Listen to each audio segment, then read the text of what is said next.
Video games are an excellent way to get someone interested in history. Why spend a bunch of time and money coming up with a fictional world for your game to take place in when there's so many interesting periods from human history you can use instead? From the historically accurate as possible games to the laughably inaccurate as possible games, I think it's beneficial for everyone when a good game comes along that can also be an educational opportunity. Which is not what I thought the Thaumaturge would be when I first started playing. The game's trailer showed detective mystery-solving gameplay mixed with turn-based RPG combat, where you sport a growing collection of scary monsters inspired by Slavic folklore and legend, contained within a story-rich narrative that has many branching paths. All of this, with its realistic but creepy art style, was more than enough to get me interested. But I think what I loved most was its main character, the Thaumaturge himself, Viktor Schultzky, and how the game does a great job of putting you in his shoes by incentivizing dialogue options that would appeal to Viktor himself instead of the typical choices matters story where the player just picks whatever they want, but more on that later. My name's PoopBro420, and I'm here to tell you why I think the Thaumaturge is worth your time, even if it's a little rough around the edges. The game starts with a montage of our protagonist, Viktor, traveling across Poland, sick as a dog, trying to find a special healer that he's only heard about. We don't know what's wrong with him, but you do see a scary ghost appear a couple of times, but Viktor talks to him as if he's known him for a very long time. He arrives in a small village, and we learn a lot at once when Viktor is sending a telegram to his twin sister back home. He tells the telegram man to send it to Warsaw, Russia. The telegram man scoffs at this, saying eventually the whole world will be Russia. This is where the history comes in. In 1905, Poland had been ruled by the Russian Empire for nearly 100 years, and civil unrest between the Polish people and Russian soldiers was at an all-time high. Warsaw's working class demanded better wages and autonomy of their own country, instead of continuing to allow the Tsar to turn Warsaw more and more into a Russian city. Poland was subject to a slow but aggressive Russification, where their culture, history, and even language were outlawed in their own country. Polish nationalists staged many violent protests, bombings of Russian monuments, and armed standoffs with Russian soldiers. So if you lived in Warsaw at this time, this affects every day of your life. After retorting that maps change, Viktor continues his search for his miracle healer. Viktor comes from a rich family, and it's pretty obvious to everyone he meets in this poor village. Viktor has a very fancy way of talking too. Gentlemen, is this the tavern here? Hey, Putnik, you coming from far? It isn't long before a group of Russian soldiers ask Viktor if his boots are warm, and you're prompted with your first opportunity to feed into your pride. Until now, you've had dialogue options, but never one with this sick red logo by it. A prompt will appear saying that choosing this option will feed your flaw of pride. What does that even mean? We'll get to that later. Since the pride option is the coolest reply available, I choose it. The soldiers don't like this at all, so they bring us into our first turn-based encounter. Combat in this game uses a timed battle system, not too different from something like the one in Child of Light. Your attacks each take different amounts of time to perform. Usually the more powerful the attack, the more time it takes. You can use the turn order to your advantage to figure out the best approach to a fight. Let's say one of your opponents is almost dead and is about to attack you. You can use a quick attack to stop that from happening. Are you fighting a foe that hits hard and takes a long time to kill? Hit them with Viktor's weird Thaumaturge spell that causes damage over time while staying on the defensive. While the combat itself never gets too complicated, the game's equipable skill system offers a variety of different approaches that I had to switch between during my playthrough. As you level up, you'll learn skills that you can attach to your attacks, For example, one of my favorite skills to use was the one that had a 50% chance of canceling my opponent's attack. With a little luck, I could take someone down without them even hitting me. Something I find very interesting was that you can use your ghost sidekick in combat, Oomper. I think it's funny because Victor actually refers to him as my Oomper. No one else can see him, but he can stab your opponents and slash them up with his sword. The first time I could use any attack with him, I was like, wait, should I really use him in combat? I can bring out the ghost? That's right. It's Pokemon time. If I use it, will people be like, what the is that? Won't that freak everybody out that I have a ghost fighting with me? It doesn't. It's fine. Thaumaturges are seen as magicians or scam artists to normal people in this cinematic universe, so it makes sense. They just think you're using your terrifying powers or trickery on them. You'll notice a lot of people in this game do not like thaumaturges. Before we get too much further, what is a thaumaturge anyway? When you first start the game, you get a vague definition for it.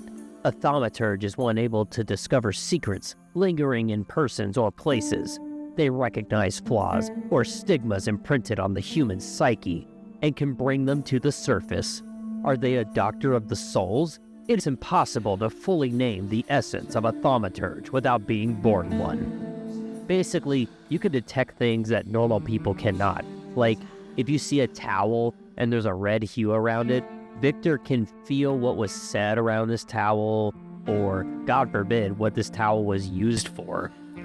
The in-game journal says that these traces are unintentionally left behind by non-thaumaturges. You'll be examining these in order to solve mysteries all throughout the game. Another thing thaumaturges can detect are salutors, the invisible monsters like Oomper that can attach to people's flaws and make them do bad things. These invisible creatures feed off of people's negative emotions to survive in the shadow realm or something along those lines, and it's Victor's job to save people from them. No one really knows where they come from or why they're all based off of superstitions, but they sure are neat. If you peek at Oomper's journal entry, you'll see that Victor and Oomper have been together since Victor's childhood because Oomper was drawn to Victor's flaw of pride. Yes, the flaw of pride that I talked about earlier with the dialogue options. They look like this.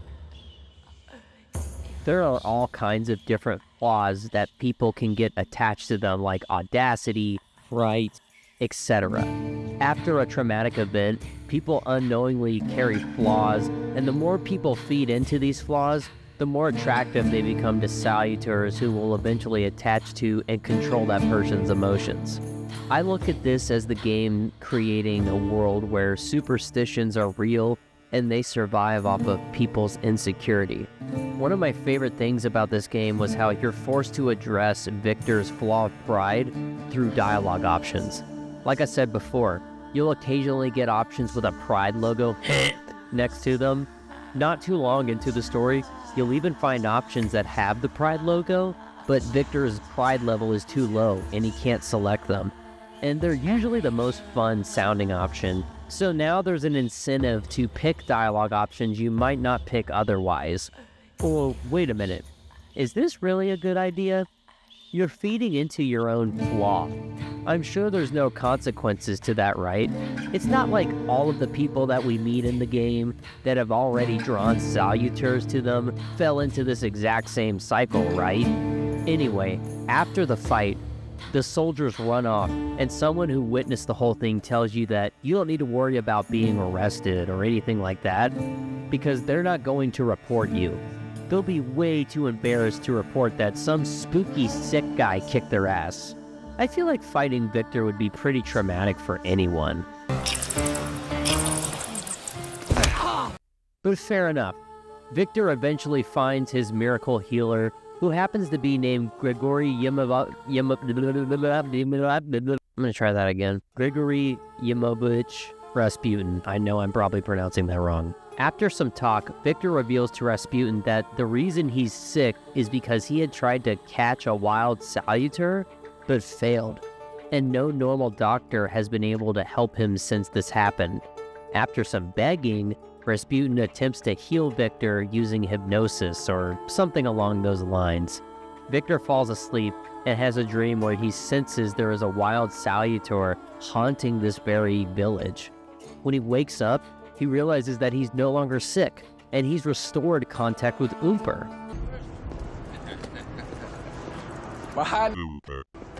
Go ahead, cowboy. You got mad squabbles, boy. Victor gets out of bed and meets Rasputin at a nearby cemetery to tell him the good news.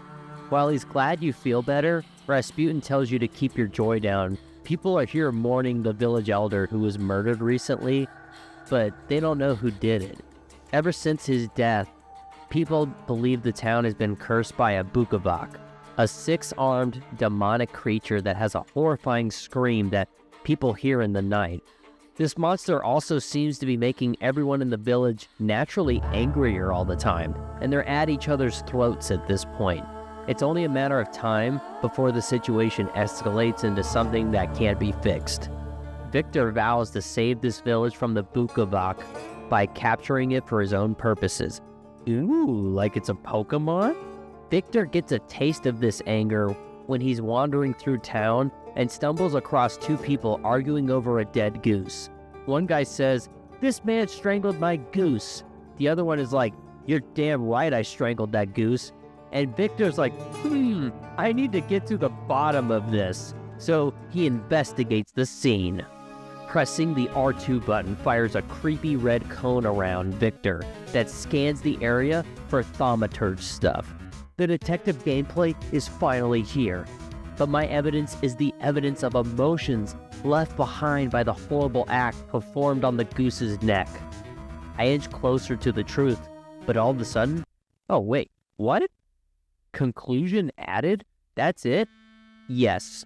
One thing I see as a potential negative is that detective gameplay boils down to you scanning the area for mental health mage evidence and Victor making a conclusion himself, instead of something like the Sherlock Holmes games where you gather evidence and draw your own conclusion based on what you think the evidence means. The problem with games like that is the player can pick wrong, and it's a big loss when you've spent possibly hours trying to figure out who done it, just to be told that you're wrong and dumb.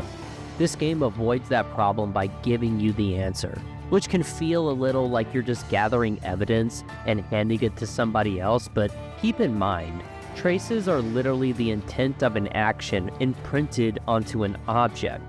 Victor is not a detective. He knows exactly what happens, can basically read people's minds, and you get to see another one of his powers on display to the goose strangler here. He can manipulate people. Eventually, Victor tracks down who murdered the elder, and upon being accused, her flaw flares up, and Victor begins a boss battle against the Bukavak. I don't know if this is all taking place within their minds or souls or whatever, but after you win, Victor attempts to catch the Bukavak, but looks like he's about to fail again. Focus on what's true. Oh man, the homie's here. I am the truth, you see. Look. After this, you can now use the Bukavak in combat. As the game goes on, you'll get more and more salutors, which give you more approaches for beating up Polish thugs and Russian soldiers, which I thought was pretty fun. I think they look really cool too, especially this bird. It's okay, buddy, don't cry. Not too long after this, Victor finds out his father passed away, and he needs to return to Warsaw for his funeral, and what do you know? Rasputin wants to go to Warsaw as well.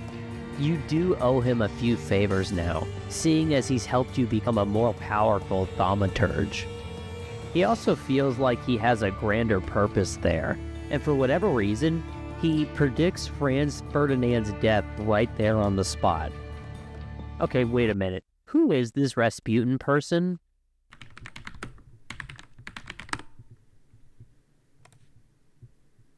Oh. Oh boy. Oh, shit. Huh. Oh. Ooh, boy. Ugh. Not sure if I should trust this guy, but he's really helping me out. You can even say you need him if you hope to catch any more salutors. After a train ride with Rasputin, If there's something I've learned in life, Victor, it's never to neglect the horse. you arrive in Warsaw, where the game starts to open up. You're given an open world with a growing collection of optional side quests, collectibles that give flavor text for 1905 Russian Poland, and of course, the drip. I feel like everyone's Victor is going to look different, and I'm very attached to my Victor. Looks way better than the slob they got on the cover anyway. It's not long before Victor learns that his father, who was also a thaumaturge, was killed under very mysterious circumstances, and his grimoire, the creepy book that thaumaturges need to do thaumaturge things, was missing from his body. When you attend his funeral, you will learn a lot about the people your dad associated with by using your powers on all the flowers left for him. It doesn't seem like he was the man you thought he was. You're approached by a strange man who introduces himself and says, in a way, he knew everything about your father, and he'll be seeing you real soon. It's there that the game's main mystery begins. Who stole your father's grimoire, and what really happened to him? Did this creepy man at your dad's funeral have something to do with it? And what about Rasputin? When you meet up with him in Warsaw, he's living with a rich family he just met, and they all seem to be followers of his now. What does he really want? Can you trust him? Does it even matter if you trust him? You kind of need him. If you're curious, I highly recommend you find out for yourself by buying the game. It goes on sale frequently, and even at full price, it's $35.